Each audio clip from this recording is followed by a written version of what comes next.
gusto sana mga kababayan na isabotahe ng mga Duterte, ng mga nausog, yung third zona ng ating Pangulong Bongbong Marcos sa pamamagitan ng kanilang mga pasabog at sinabayan ng pag-release ng so-called video nila. But they failed miserably, mga kababayan. Pati si Inday, nag-release mga kababayan ng statement na una sabi magmomonitor siya. Tapos, later, kasabay ng zona ng ating Pangulong Bongbong Marcos, nagsabi si Inday, hindi na niya ako manonood.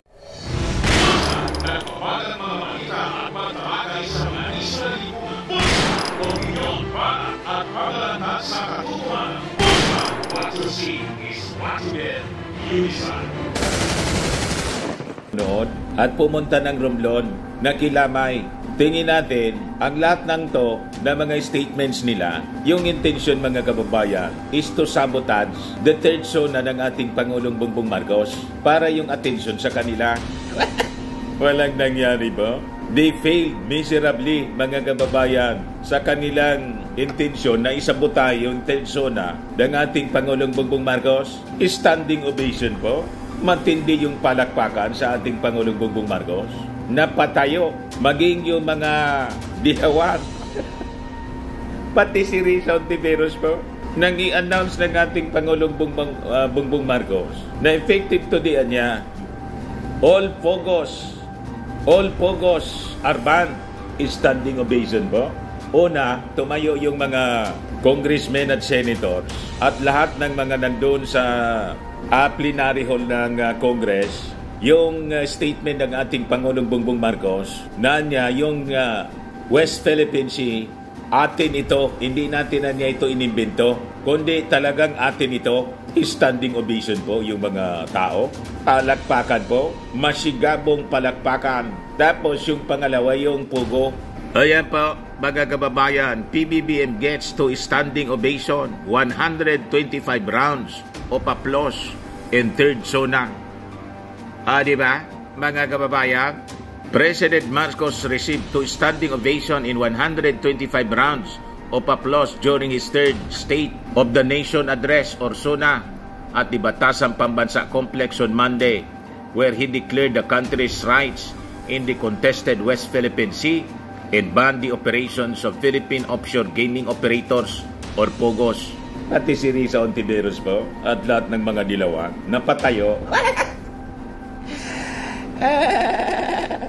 Ang akala nga po sa interview ni Risa Ontiveros, ang akala daw niya, walang statement yung ating Pangulo sa Pugo. Never po itong si Risa Ontiveros pumapalakpak, never na tumatayo sa mga naunang suna ng ating Pangulo kasi nga po anti-Marcos siya, allergic sa Marcos. Pero sa third zona mga kababayan, napatayo si Risa Ontiveros. Kwento, sabi natin kanina, yung mga nausog, yung mga Duterte, lalo na po si Day at si Maudigs, they failed to sabotage the third zona ng ating Pangulong Bongbong Marcos. Yun ang intensyon nila. Kaya sinabayan po ng kung ano-anong paninira, yung matagal na nilang sinasabing pulburon video, yun ang sinasabi nilang papasabugin nila. Imbes na bomba po, plapla lang kung sa fireworks. Hindi nga kwitis po, plapla. Ribentador na maliit. Yun daw ang kanilang pasabog. Sino man maniwala po dito, ang layo-layo sa itsura ng ating Pangulong Bongbong Marcos. Kaya sabi ni Melchor Vergara, no mainstream media network will even pay attention to this very obvious fakery. Debunk na agad.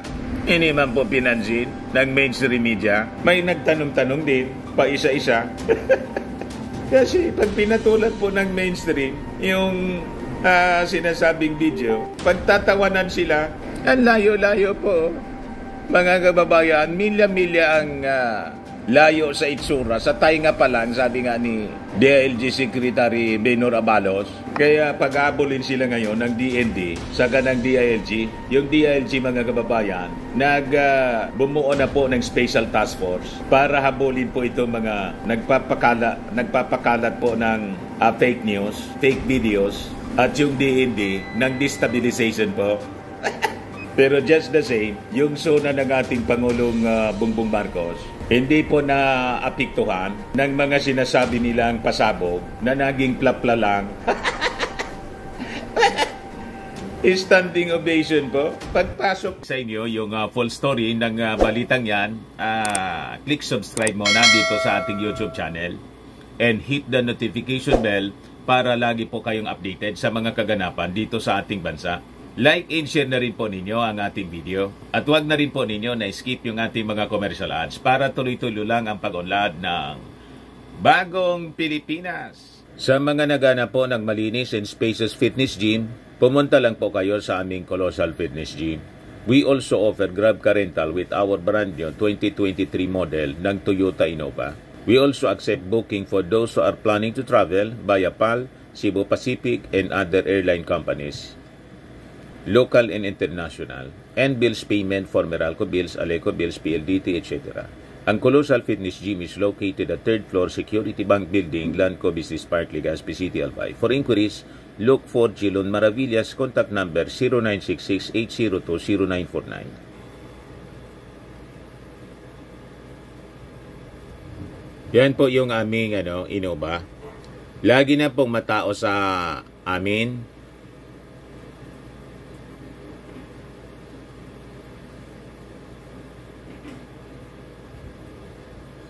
Yan po mga bagong clients namin.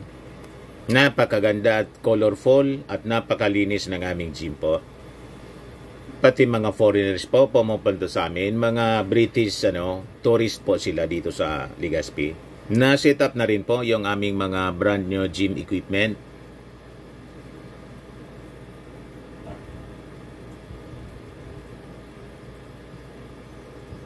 May treadmill na rin po kami. Ito naman po yung bago naming product na binibenta online. Eye Glow Serum, whitening po siya. Tingnan ninyo yung epekto sa aking anak na architect before and now. Yung mga inquiries po ninyo, dumiretso na lang kayo sa kanyang Facebook account, Riz Maravillas. Ito naman po, Firmax Firming and Lifting Cream, pinapahid po sa mga pulses in affected area. Mainam po sa paninigas ng mga kaso-kasuan. Ito naman po, Automax Radiant Serum. Sa mukha naman yung application, anti-aging po siya. You will look 10 years younger than your age. Sa mga cancer patients naman po, baka lang gusto ninyo itong itry. Naing siya red mixed fruit drink. Hindi mo po siya gamot, food supplement siya. Kaya lang, gawa siya mga kababayan sa goji berry. Yung goji berry may anti-cancer properties. O ngayon, yung mga inquiries ninyo, dumiritso na lang kayo sa aming messenger sa Facebook para masagot namin agad. Ayos pa? Ayos na ayos niya, Mr. Maravilla. Palang ng ating Pangulong Bongbong Marcos, mga kababayan, sa plenary hall ng Congress, palakpakan kagad yung mga congressmen, senator, at mga tao doon, mga guests. Yan po, mga kababayan, palakpakan agad po. Diba?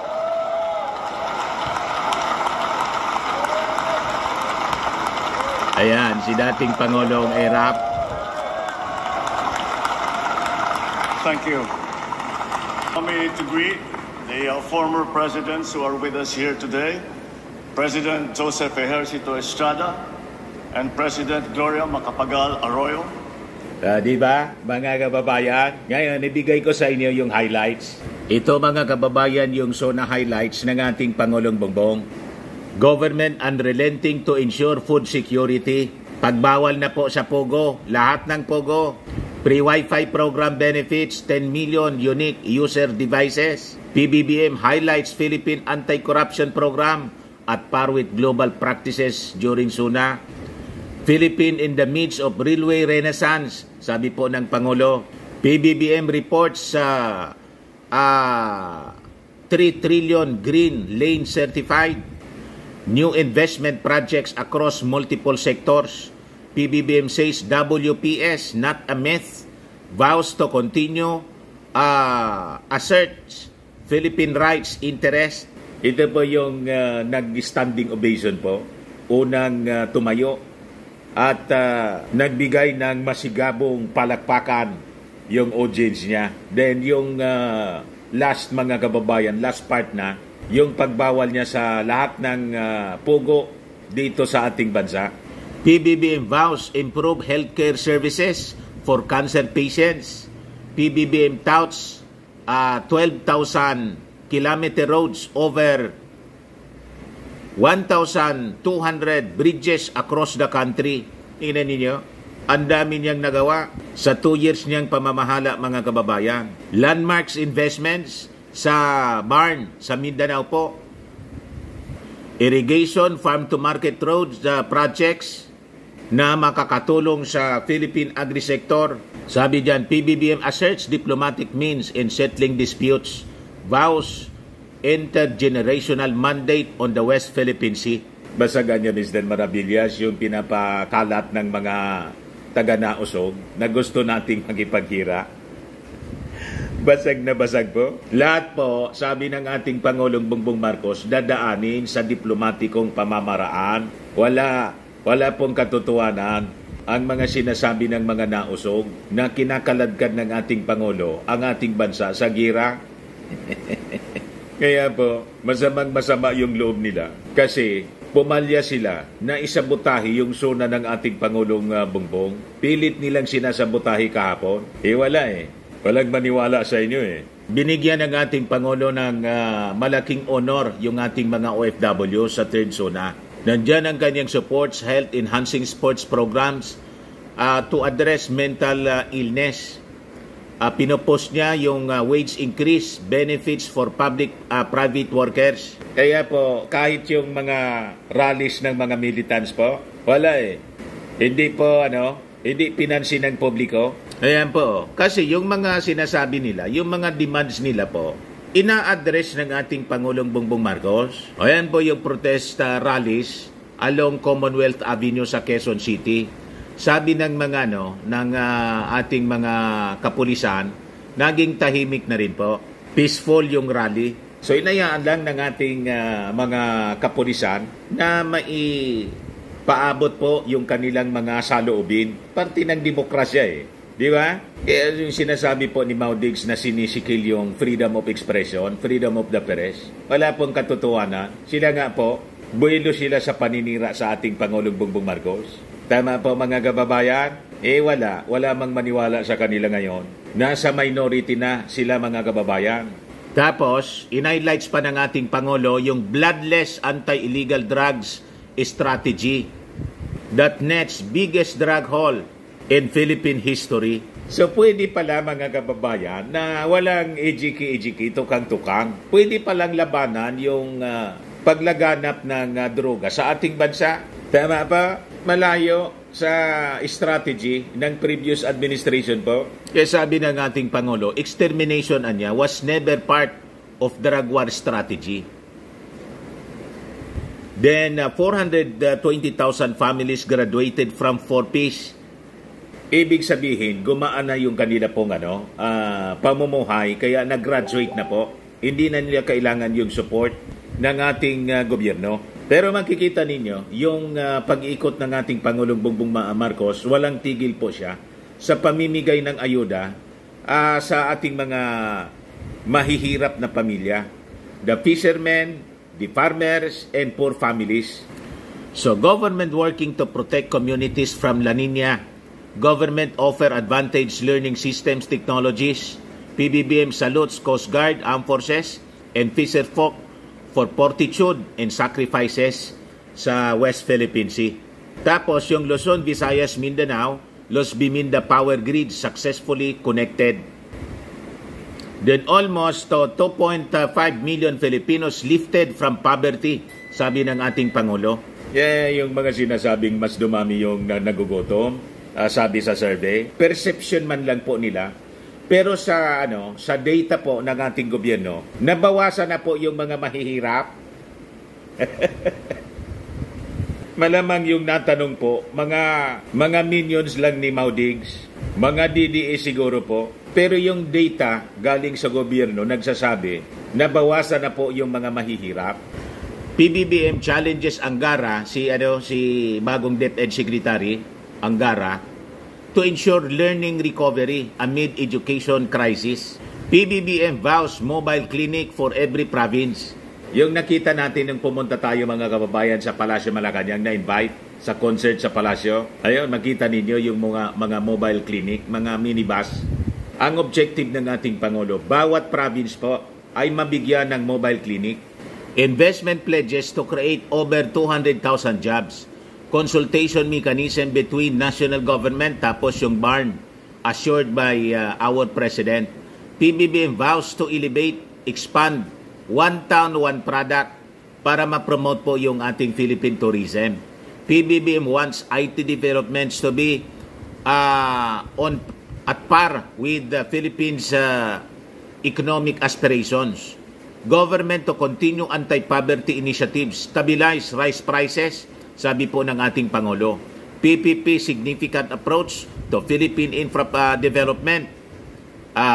Philippine harvested 20 million tons of palay in 2023, sabi ng ating Pangulo. PBBM to Congress, let's revisit anya IPIRA.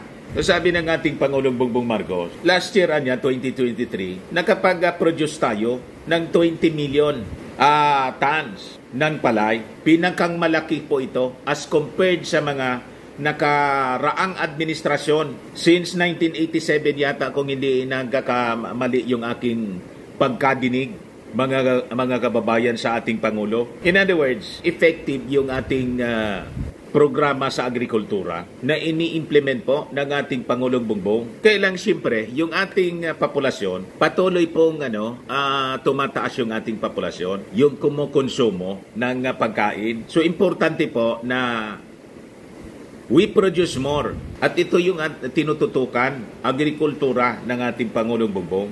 Tama pa?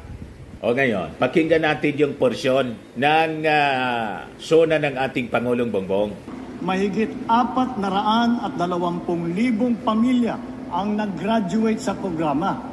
Ibig sabihin, sa tulong ng 4Ps, mas gumanda na ang kanilang kalagayan at kakayahang makipagsapalaran sa laban ng buhay.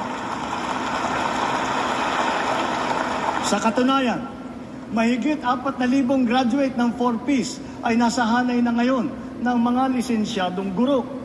At hindi lamang yun, 35 sa mga top-notcher ng sari-saring mga board exam na idinaos nitong nakalipas na 2 taon ay nagmula sa mga pamilya na benepisyaryo ng 4Ps.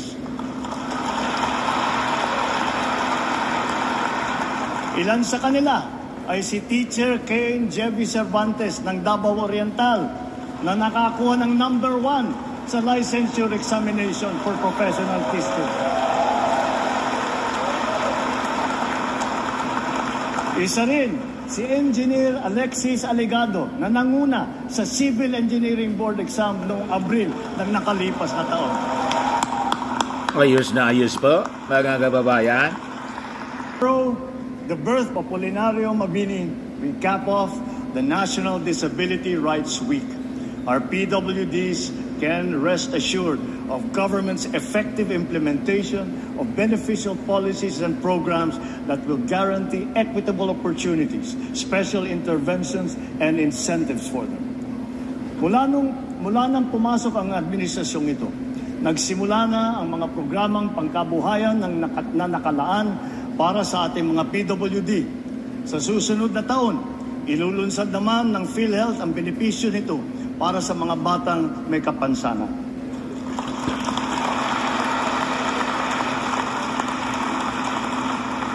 Halos dinoble na rin ang diskwento na ibinibigay sa mga PWD at sa mga senior citizen na tulad ninyo para sa mga basic necessities at prime commodities.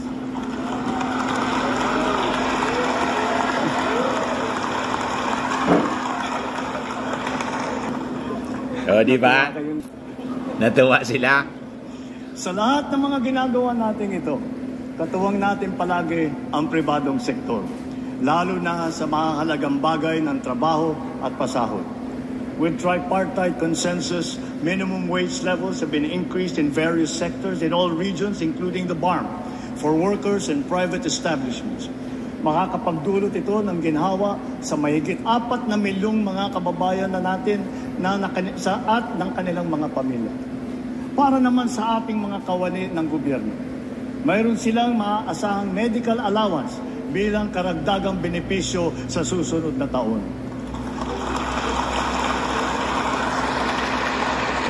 Ayos na ayos po.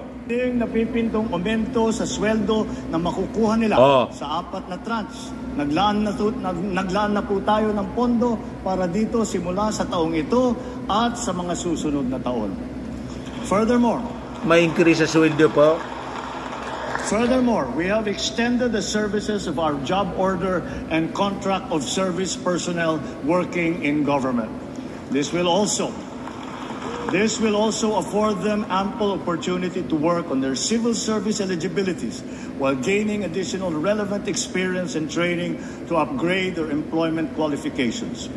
Our aggressive infrastructure development, business-friendly policies, investment and export promotions, foreign visits, and economic missions are all aimed at generating not just jobs, but quality and competitive jobs.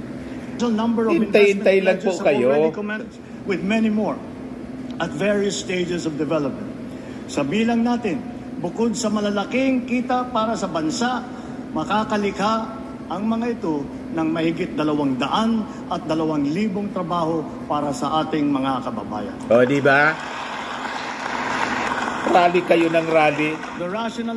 Ina-address na po yung problema ninyo, mga workers. Of investments amounting to more than 1 trillion pesos. And more than 100,000 new jobs. This promising state of affairs is now beckoning us to create more through the passage of the Create More Act. Malayo po si Maudix, kaya insecure yung mga nausok. Delivering government services through our digitalization, integration, and streamlining of processes have produced their multiplier effects. Kaya ayaw po makinig ni Inday kasi nanliliit sila. Wala man silang nagawag maayos. Fragmented, overlapping, and time-consuming procedures that have hindered optimal productivity by government. Attributable to these transformative reforms, government services are becoming more efficient. More and more systems are now digital and cashless, assimilating individuals, MSMEs, even agricultural workers. These have expedited transactions and commercial exchanges and promoted the convenience of all parties concerned. Ang Paling QR ay isa sa mga programang unti-unting lumalakas. Ang hatak sa publiko at dumarami ang gumagamit. Bolstering our Cybercrime Prevention Act, the recently passed Anti-Financial Account Scamming Act will further protect the public by heightening the responsibility and security systems of banks and financial institutions and imposing high criminal liabilities on social engineering schemes and money mules. Job placement also has seen significant progress, especially through our Public Employment Service Offices, or PESOs, nationwide. PESOs have harnessed IT capabilities and improved labor industry coordination. Collectively, they boast a job placement success rate of 98%. Galing. Likewise, due to shortness, we have recorded a significant increase in new business and corporate registrations, including foreign firms, which surpassed last year's numbers. The observed choke points in our food supply chains and in the logistics sectors are now being removed. And at the same time, the identified gaps are being filled in to make them efficient, interconnected, and seamless, saving precious time and cost. The approval of energy projects is moving towards complete virtual integration of its required procedures. The expedited processing of our infrastructure flagship projects under the Build Better More program shall also follow suit. Our digital infrastructure was substantially strengthened courtesy of common towers that more than tripled in number since last year, owing to streamlining of permitting requirements. Air transport and tourism have been made more convenient because of the shift to paperless immigration and customs forms, thanks to the e-travel system. And soon, the piloted e-gates will be standard fixtures at airports to further facilitate ease of mobility during departures and arrivals. And with all this said, the implementation of the Philippine e-visa will be next in our digital transformation agenda. O, di ba? Napakaganda. Let us now go to tourism, because we in the Philippines have no less than 7,641 beautiful reasons to tap the potential of our tourism sector, for which our archipelagic nation is internationally renowned and from which many Filipinos derive their livelihood. While a resurgence in this all-important sector is being observed, pre-pandemic data present to us a great challenge that we must surpass. It is a challenge that is well within our grasp. Our infrastructure and digital reforms, the development of tourism sites, and the enhancement of the overall tourist experience are all calculated to boost the productivity of the tourism sector. While doing so, we shall interpose the wholesome and hospitable Filipino brand in all the key tourism touchpoints, from tourist arrival all the way to departure. But the tourism challenge has already evolved and now requires a multifaceted strategy. The focus now is on experiential tourism. Food, culture, heritage, the arts, education, halal, Islamic traditions, dive, cruise, farm and ecotourism, even sports have now become potent subjects and products of a nation's tourism. This is an imperative, and that we must elevate and expand our understanding of the one town, one product, or OTOP concept. It must not inhibit, but rather it must inspire. We must not rest content to have just one. Rather, we must seek the optimal number of high-quality products and services which at the same time showcase our community's distinctive history, traditions, and talents. Filipino creativity and ingenuity will enliven and unlock the as-yet untapped potential of these new facets of Philippine tourism. Sa ating mga OFW, ayon sa datos ng Bangko Sentral, mahigit 37 bilyong dolyar ang naipasok sa bansa ng ating mga OFW noong nakalipas na taon.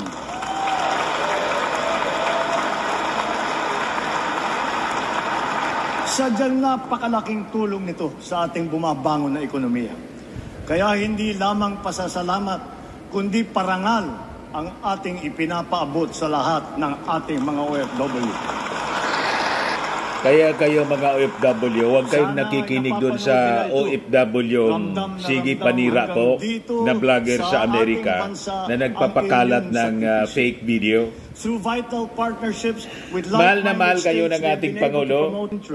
Resulting not only in investments here and our strengthened national security, but also in quality jobs for our nationals seeking foreign employment. Through intense Philippine lobbying, the United Nations has adopted the resolution on promoting and protecting the enjoyment of human rights of seafarers. This will ensure their safe and decent living and working conditions at sea, a human rights imperative. Pag naniwala po kayo sa mga nausog, masisira lang ang buhay ninyo. Hindi ito natatapos sa kanilang paglisan sa bansa. Karagdagang mga espesyal na pasilidad at serbisyo ang ating binuksan para sa kanila, tulad ng OFW Lounge sa NAIA at Seafarers Hub sa Maynila. Ang mga OFW natin na naapektuhan ng sari-saring mga kaguluhan tulad sa Israel, sa Gaza, sa Sudan, Lebanon at Yemen ay natulungan natin at naiuwi ng ligtas sa bansa. Grabe ang pag-asikaso po ng ating Pangulo. Gayon din ang naging pagtulong natin sa mga kababayan nating nasalanta ng kalamidad at krisis tulad sa Taiwan at sa New Zealand. Hanggang sa kanilang pag-uwi, buong puso ang ating pagtanggap at paglingap. Ang nagbabalik-bayang mga OFW kasama ng kanilang pamilya ay sinusuportahan nating mabuti upang maging maayos ang kanilang bagong simula dito sa bansa para makakuha ng magandang trabaho o di kaya'y makapagtayo ng negosyo. Kaugnay sa aking naiulat noong isang taon, sinimulan na ng Saudi Arabia ang pamimigay ng tseke sa ating mga trabahanteng nawalan ng trabaho doon. BBM lang ang sakalam. Ang ating mga OFW ay nababayaran na. For this, we convey gratitude Never na to the nagawa Crown yan ng Prince previous of Saudi administration Arabia po. and of Saudi Arabia. Barkada kasi po yung king ng ating Pangulo. From history and current events teach us that peace and order is an essential ingredient of genuine prosperity and social development. This is the path that we choose to take. Despite difficulties, despite our diversity and differences as a people, we are joined together by a unique history and have constantly invested our energies and resources in strengthening the pillars of peace. Our police, military, and Coast Guard undergo continuous capacity building and asset upgrading so that they are better able to preserve the peace and defend our territory. We have noted an overall decrease in crime rate and an improvement in crime solution efficiency. But this is not enough. This is not enough. Our law enforcement need to continue to earn the trust of our people. The strong pillars of our criminal justice system, especially in light of the new rules on criminal investigation and our independent judiciary, function in unison. In tandem with the justice system, COA's audit mechanism works in harmony with our transparency, streamlining, and open government initiatives. All in all, these successfully foster a culture of accountability that curbs corruption in government.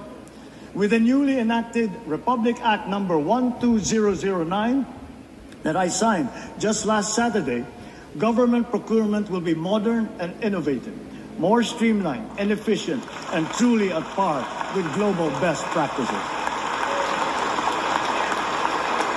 We sincerely thank Congress for its timely and decisive action in amending the 20-year-old law. We have come a long way in our quest for a lasting and inclusive peace. No guerrilla fronts remain active across our country today. Only 7 weakened groups remain to be dismantled, and they are the subject of focused operations. But along with the assertion of government might, we also offer peace, community development, and reintegration programs for those who have returned to the fold of the law. Through a comprehensive and transformative approach, we have rebuilt not only lives, but also conflict-affected communities. The implementation of peace agreements is now in its concluding phase. Former combatants now live peaceful and productive lives in their respective communities. Some of our former rebels are now absorbed into the AFP, serving in the defense of the Republic, while others are now part of the PNP BARM. Government will honor and fully comply with its remaining deliverables and commitments under these agreements.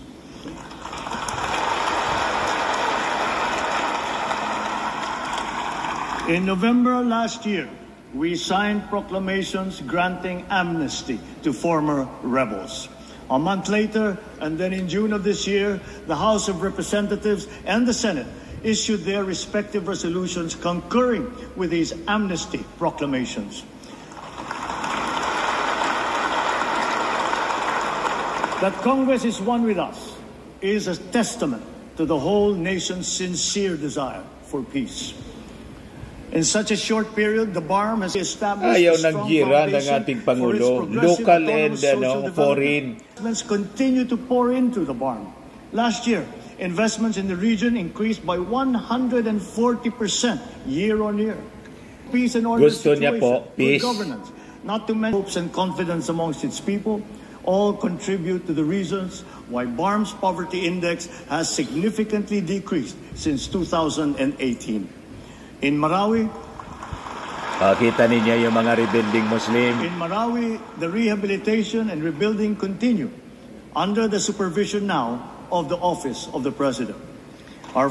Kasama na ng gobyerno yung mga rebuilding po. Energy, pati mga dilawan po nakipalakpak na. As of today, all 7 governmental mechanisms of the BARM, as mandated under the organic law, have been organized and activated. These will guarantee effective and constant consultation between the Bangsamoro and national government in the fundamental ang pumalit po na perwisyo sa gobyerno, yung nausog. Out of the 7 essential laws for the BARM already been enacted by the BTA Parliament. Now it has its own administrative code. It has its own local government code, its own election code, and those for education and the civil service as well. So with these inspiring developments, the BARM appears primed and ready for its regular elections, the first ones that they will have in the coming year. Kita ninyo, mga dating rebelde sumuko na, nakisali na sa gobyerno. On the fight, yung dating nasa gobyerno, si Mau Diggs, yun naman yung mimirwisyo. Adheres and will continue to adhere to the established 8 sa droga naman of an effective anti-illegal drug strategy. Extermination was never one of them. Palakpakan po. Walang EJK. EJK. Kita ninyo. And yet, in more than 71,500 operations, it has resulted in the seizure of more than 44 billion pesos worth of illegal drugs and the arrest of more than 97,000 drug personalities. More than 6,000 of those arrested were high-value targets. 440 of them were government employees, of whom 42 were uniformed personnel. 77 were elected officials. Kita mo, may mga elected officials pala po. So to further paralyze their operations, dirty money and assets worth more than 500 million pesos and preserved. Hindi yan nagawa po. With strong Bloodless. case build-up and efficient prosecution, Hindi nagawa the yan ni drug Mau Diggs. conviction rate at a high of 79%. 79% po. Together with this, we welcome the report that the number of drug-affected barangays in our country has been reduced by 32%. Hindi po totoo na bumalik na yung illegal drugs sa mga kalye. In our international relations, we have faced Basag yung challenges propaganda to our po territorial ng mga sovereignty. nausog. Assert our rights and interests in the same fair and pacific way that we have always done.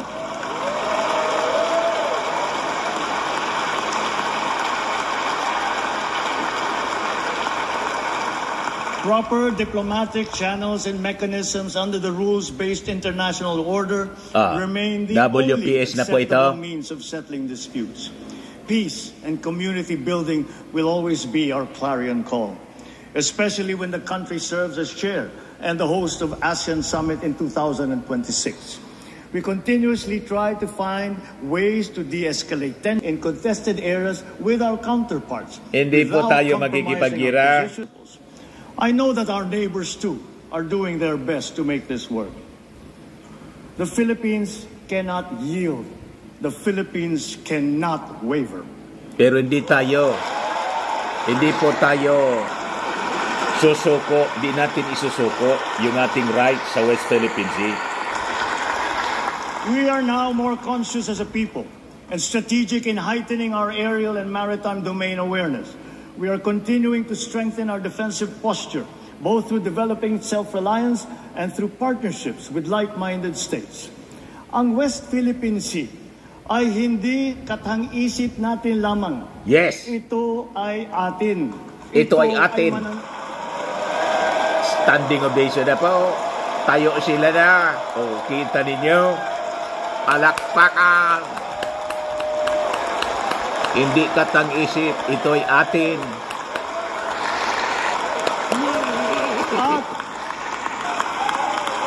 O, di ba? Yan ang first standing ovation po sa issue ng West Philippine Sea. Sigawan yung mga tao. At ito ay mananatiling atin hanggat nag-aalab ang diwa ng ating minamahal na bansang Pilipinas. Yes! Palakpakan!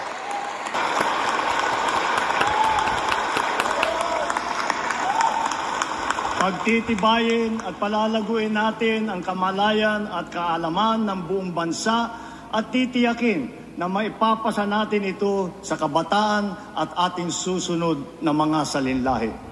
Laws on our maritime zones and archipelagic sea lanes make sure that this intergenerational mandate, this duty, will firmly take root in the hearts and minds of all our people. Sa buong sandatang lakas, sa Coast Guard, sa ating mga mangingisda sa West Philippine Sea. Tagapin po ninyo ang taus-pusong pasasalamat ng buong bansa dahil sa inyong ginagawang pagmamatyag at sakripisyo. Hindi po natin hayaan maging province ng China. O, di ba? Galing ng ating Pangulo. Tayuan sila po.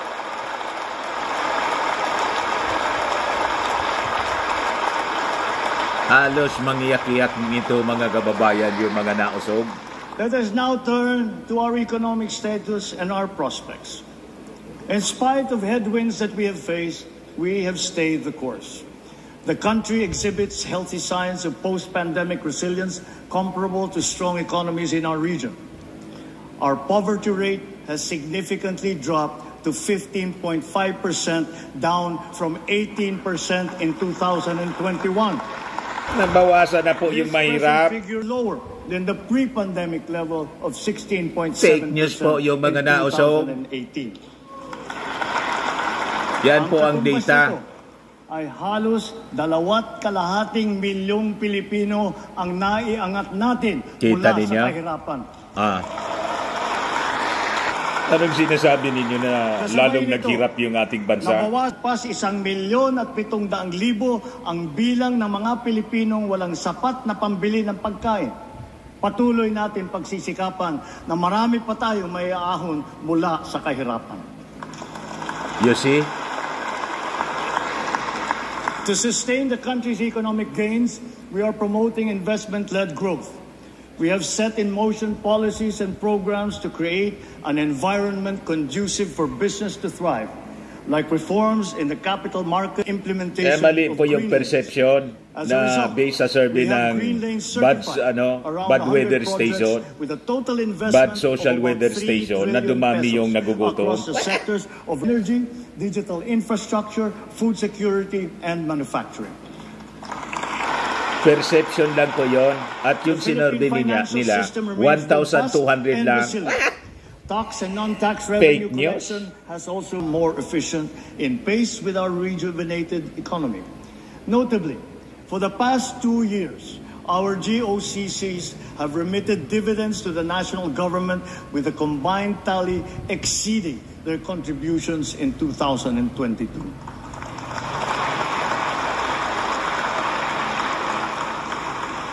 To build on these, and guided by strong fiscal discipline, our proposed government budget for this year was crafted with utmost care, diligence, and meticulous attention. We look to the cooperation of our colleagues in the legislature, not only that our proposed national budget be approved in your usual timely manner, but it be adhered to as closely as possible.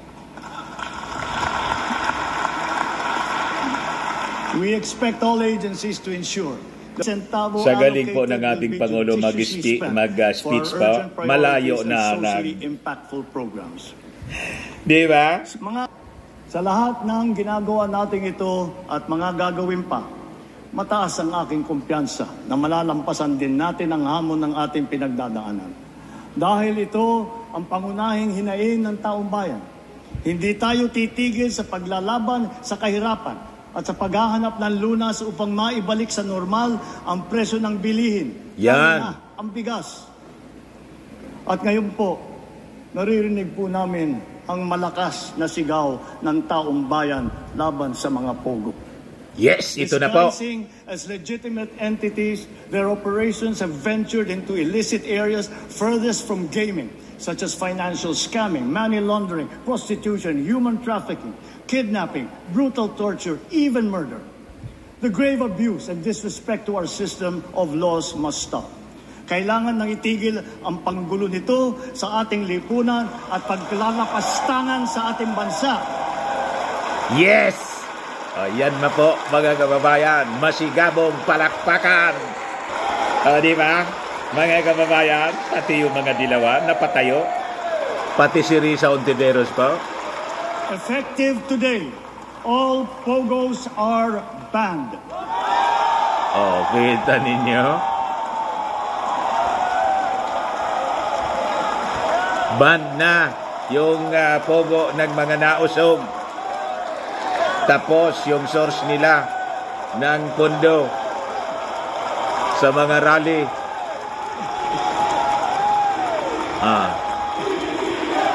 BBM! BBM! BBM!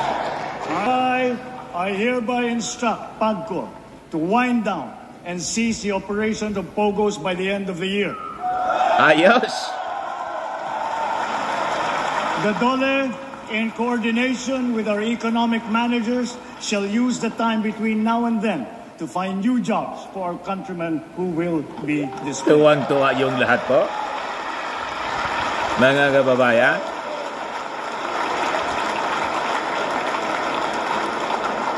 This will solve many of the problems that we are encountering. It will solve many of the problems that we have been encountering, but it will not solve all of them. To solve all the problems that we have been suffering under, all officials, law enforcers, workers in government, and most of all, the citizenry, must always be vigilant, principled, and think of the health of the nation. So, ladies and gentlemen, let me end by recalling the words of a great man. Let not anyone pacify his conscience by the delusion that he can do no harm if he takes no part and forms no opinion. Bad men need nothing more to compass their ends than that good men should look on and do nothing. He is not a good man. Dapat po mag-participate ang bawat isa sa atin. Yan ang ibig sabihin ng ating Pangulo. He is not a good man who without a protest allows wrong to be committed in his name.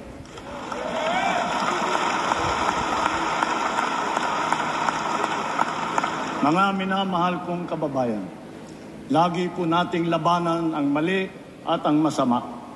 Yes. Lagi po nating ipaglaban ang tama at ang mabuti. Labanan natin ang nausog. Mga masasama. Lagi po nating mahalin ang Pilipinas. Lagi po nating mahalin ang Pilipino. Mabuhay po kayo at mabuhay ang bagong Pilipino. Maraming salamat po. Di ba? BBM! BBM! So, madaling sabi mga kababayan, sabi ng ating Pangulong Bongbong Marcos, dapat all of us mag-participate tayo, maging vigilant tayo, makialam tayo po for evil triumphs because good men do nothing. Di ba? Kaya yung mga gumagawa po ng masama, lalo ito pong mga perwisyong nausog, lagi po nating susuplakin, babasagin natin yung kanilang mga kasinungalingan for evil triumphs because good men do nothing. Ito yung reaction mga kababayan ni Risa Hontiveros na napa-standing ovation na rin po sa interview ng ANC sa pag-ban ng Pogo, lahat ng Pogo sa ating bansa. Talagang tuwang-tuwa siya mga kababayan. Pakinggan natin yung audio lang. I was very relieved and of course very glad kasi there was akala ko patapos na si Presidente sa zona nila and incredulous ako na hindi niya babanggitin ng Pogo lang sa huli pala.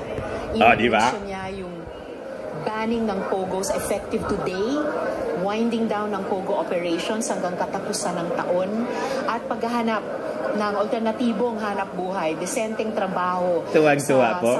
Tens of thousands sa mga kababayan natin na nagtatrabaho pa sa Pogo. So hindi siya agad-agad po. Although effective kahapon yung pagpapatigil, kailangan na bigyan pa rin po ng pagkakataon na makahanap ng malilipatang trabaho, matulungan po. Hindi pwedeng biglaan kasi maraming madidisplace na mga workers po. Yan ang intensyon ng ating Pangulong Bongbong Marcos. Kasi marami na naman po na nag-react. Siyempre, nagre-react nito yung mga nausog. Hindi nila matanggap na gagawin ng ating Pangulong Bongbong Marcos na ibabawa lahat. Sabi nga po, ito daw yung source kasi ng nausog rally. You see? Kaya sinisiraan pa rin nila, mga kababayan, yung desisyon ng ating Pangulong Bongbong?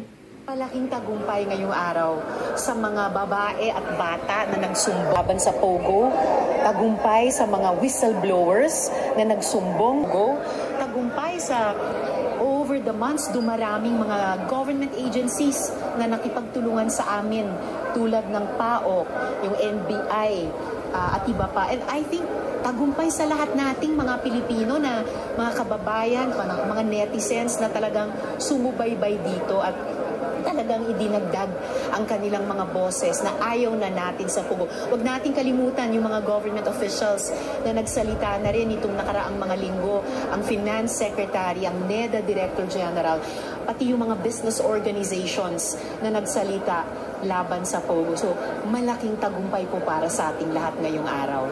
And ma'am, you said napatayo kayo kanina, which was the first time? First time, I stood up to clap for the president. Well, yung una, earlier tungkol sa West Philippine Sea, pero dati na yon. Isa pumalakpak din siya sa West Philippine Sea. Policy areas na magkasundo kami. Pero magkasundo. This one was the first time for me to stand up and applaud. Dati po, ang bigat niyang pumalakpak sa kanilang desisyon laban hindi sa mag-smile si Risa po. Do you think the government can solve the problem? Ngayon, tuwang-tuwa siya. By the end of the year? I think that's a good magkasundo sila. Timetable. Ideally nga, ngayon na, di ba? Pero ang galit lang po yung mga nausog. Si Maudix, si Inday, nandun sa Lamay. Kung kaya ba itong gawin ng gobyerno? Gobyerno din kasi ang nagbigay daan sa Pogo eh. Panahon ni Duterte, practically nag-open door policy siya sa Pogo. Panahon ni Duterte. Maraming matatamis na pangako na halos lahat o kundi man lahat na pako. And we are contending with the very evil effects ng Pogo hanggang sa ngayon. So, kung kinaya ng gobyerno noon, bigyang daan itong perwisyo ng Pogo, siguradong with the same powers na dati inabuso para bigyang daan ng Pogo, sigurado kakayanin dapat ng gobyerno sa lahat ng kapangyarihan niya talagang mapatigil at mapatapon na sa labas ng bansa natin ang Pogo. But what if the scenario that PAGCOR Chair Alejandro Tenco said happens, that Pogos will go underground, continue their illegal operations and victimize many people? How will the government respond to that? Won't that be a negative effect of this ban? Well, na-appreciate ko naman yung perspective ni PAGCOR Chair Tenco, pero kung may policy decision na ang gobyerno, tulad ng mga gobyerno ng sinaunang panahon, tulad pati sa ibang mga bansa, halimbawa nung binanang slavery, nung binanang iba't ibang pang-aabuso pa sa karapatan ng tao, then hindi natin dapat maging excuse na kapag binan natin yan, mag-underground lang yan at patuloy ng mga abuso sa tao, then it will become a matter or problem of enforcement, executive action with all the police powers of the state. So dyan lalong mag-kick in ang law enforcement capacities ng ating mga institusyon. So, ayos, mga kababayan. So, tuwang-tuwa lahat ng mga reactions ngayon, pati ng mga analyst, yung dating mga critics ng ating Pangulong Bongbong Marcos ay natuwa sa kanyang third zona po. Ayan man lang po, mga kababayan. Ako po si Dante Maravillas. Bye-bye. God bless.